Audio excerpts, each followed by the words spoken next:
एका शो मध्ये झाली आमची भेट, तिथून मित्र झालो खास.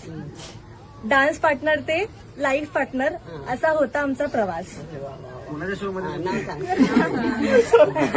नाव घ्या नाव काय घ्यायचं, नवरोबाला शेवटी अहोस म्हणायचं. थोडंसं लाजायचं, थोडंसं रुसायचं, पण तेवढ्याच प्रेमाने एकत्र घ्यायचं. सावर्डेकरांची लेक आता झाली बायतांची सून. आले मी माझ्या नवीन घरात आनंद घेऊन.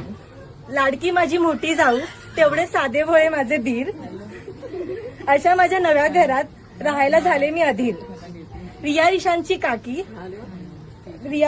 काकी देवांग शेव आणि प्रियांशची मामी. त्यांच्यासोबत मैत्री करून येईन मी नक्कीच त्यांच्या कामी. हौशी माझ्या ननंदबाई, तेवढी साधी माझी सासूबाई. करत होत्या लग्नाची फारच घाई. अक्षयरावांचं नाव घेते, आज घेताय ना सासूबाई. व्हिडिओ आवडला असेल तर लाईक करा आणि तुमच्या संस्कारी मैत्रिणीला हा व्हिडिओ नक्की टॅग करा. अशाच अजून गावरान व्हिडिओसाठी चॅनलला सबस्क्राईब करायला विसरू